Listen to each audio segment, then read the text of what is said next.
Good morning student. Physics में हम पढ़ रहे थे स्थिरवैद्युतिकी, ठीक है, जिसमें प्रतिरोध, प्रतिरोधकता, ओमिक्स, अनओमिक्स चालक के बारे में पढ़ा हमने पिछले लेक्चर में। ठीक है, अब जो प्रतिरोध है आर, इसको हम परिपथ में कैसे लगाते हैं? ठीक है, तो हम इसको दो तरह से लगाएंगे, श्रेणी क्रम और समांतर क्रम। तो जो प्रतिरोध है उसको श्रेणी क्रम में लगाने से क्या होगा और समांतर क्रम में लगाने से क्या होगा? श्रेणी क्रम में लगाने से करंट और वोल्टेज पर क्या प्रभाव पड़ेगा? समांतर क्रम में लगाने से श्रेणी क्रम और समांतर क्रम में V और I में क्या फर्क पड़ेगा प्रतिरोध का? ठीक है, तो प्रतिरोध को हम श्रेणी क्रम में जोड़ेंगे, वहाँ से V और I का रिलेशन निकालेंगे कि श्रेणी क्रम में जोड़ने से V और I में क्या फर्क पड़ा। ठीक है, वो हम इस टॉपिक में कवर करते हैं। तो श्रेणी क्रम में हम तीन प्रतिरोध लेते हैं, मतलब एक सप्लाई V, यहाँ प्रतिरोध है R1, R2, R3। ठीक है,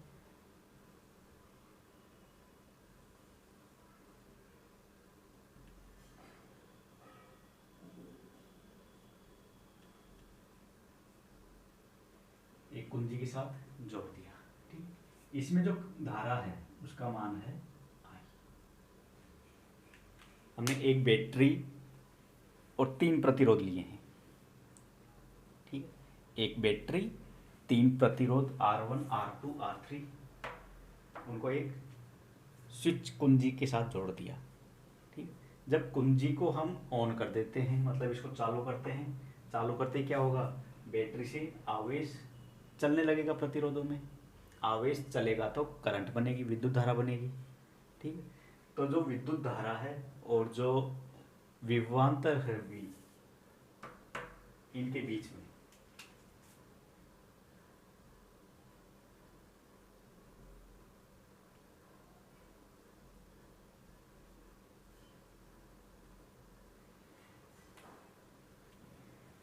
ठीक, तो धारा तो समान रहेगी क्योंकि जो आवेश है वो आवेश इस तरह से चलेंगे, तो समान आवेश है, आवेशों में कोई वेरिएशन नहीं है, कोई कम ज़्यादा नहीं हो रही, तो आवेश तो समान हो गए, आवेश समान हो गई तो विद्युत धारा का मान समान हो गया।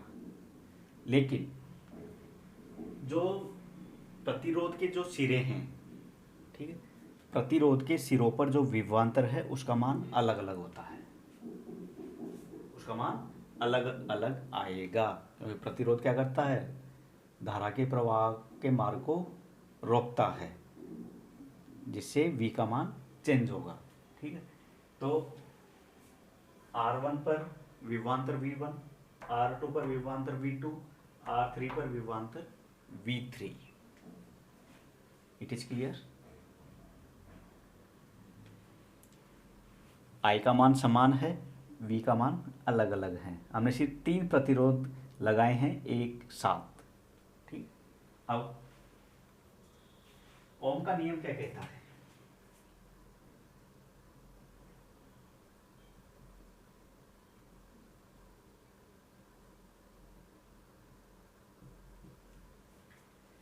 ओम का नियम V बराबर IR। क्या है ओम का नियम? V बराबर IR। तो समीकरण एक का यूज करना है इस परिपथ के लिए।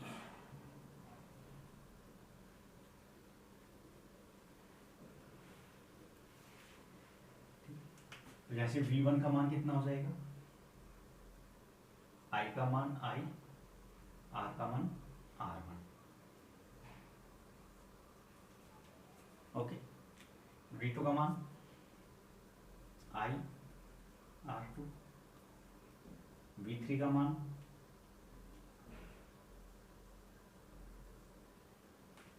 यहाँ तक हो गया, V1, V2, V3 तीनों का मान निकाल लेंगे हम, जो डिपेंड करेगा प्रतिरोध की वैल्यू और प्रवाहित धारा के मान पर। ठीक है,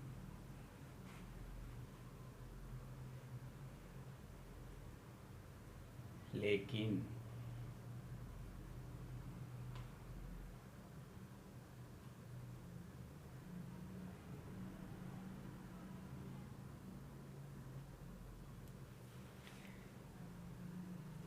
V का मान क्या होगा? V बराबर क्या होगा? V1 V2 V3। जो V है टोटल, इस टोटल वोल्टेज का मान किसके बराबर होगा? V1 V2 V3 के बराबर। ठीक है, जो हमने टोटल सप्लाई दी है बैटरी से, उसका मान 3 जगह डिवाइड हो गया।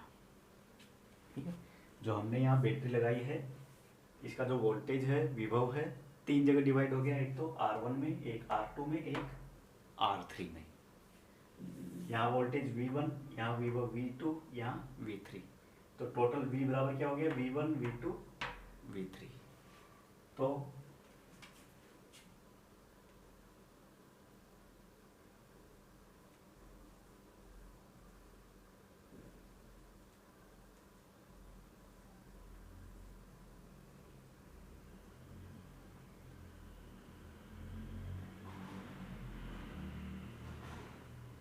V1 बराबर क्या है? IR1। V2 बराबर क्या है? IR2। V3 बराबर क्या है? IR3। या I समान है, मान रख दिया V1 का, V2 का, V3 का। V1 V2 V3 तीनों का मान रख दिया। I का मान समान है।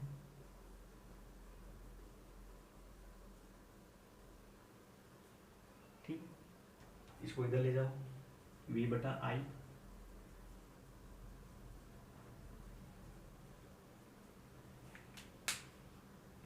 यहां तक क्लियर?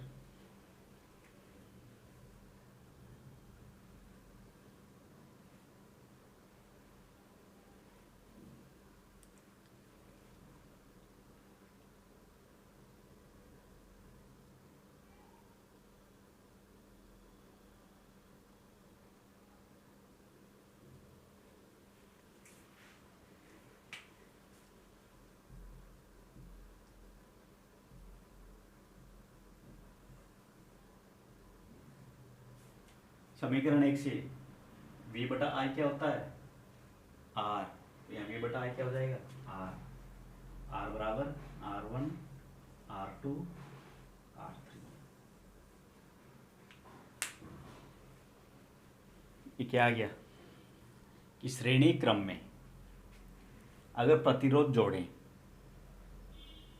श्रेणी क्रम में अगर प्रतिरोध को जोड़ें तो टोटल प्रतिरोध का मान क्या होगा? तो श्रेणी क्रम में प्रतिरोधों को जोड़ने पर प्रतिरोधों का मान होगा सभी प्रतिरोधों के योग के बराबर, R1 R2 R3। अगर यहाँ और ले लें R4 R5 R6, तो R1 R2 R3 R4 R5 R6 उन सभी का टोटल R के बराबर होगा। तो श्रेणी क्रम में प्रतिरोध का मान क्या होता है?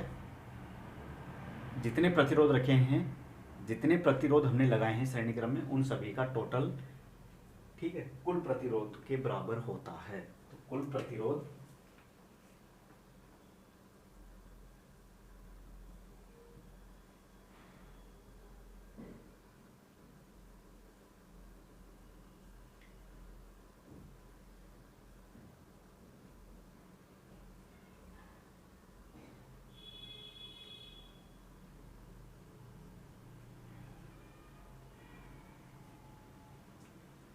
तो कुल प्रतिरोध का मान सभी प्रतिरोधों के मान के योग के बराबर होता है श्रेणी क्रम में। ठीक, श्रेणी क्रम में।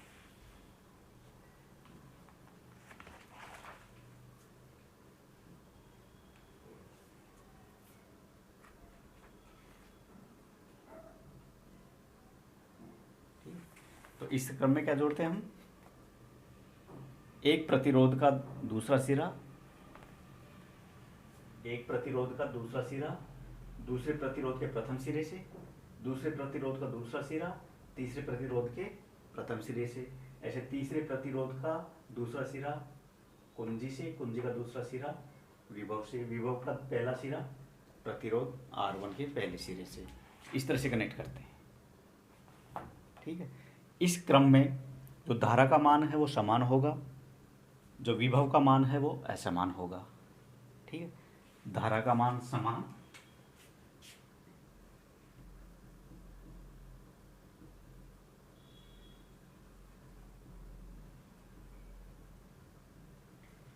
और विभव असमान। धारा का मान समान होता है, विभव का मान असमान होता है, और प्रतिरोध का मान सभी प्रतिरोधों के योग के बराबर होता है। ठीक है, ये था अपना श्रेणी क्रम संयोजन प्रतिरोधों का। ठीक है, यहाँ तक दिक्कत है पूछ सकते हैं। ठीक है, तो इस तरह से हम टोटल प्रतिरोध निकाल लेंगे श्रेणी क्रम का। ठीक है, न्यूमेरिकल भी आ सकता है इस तरह से। Thank you.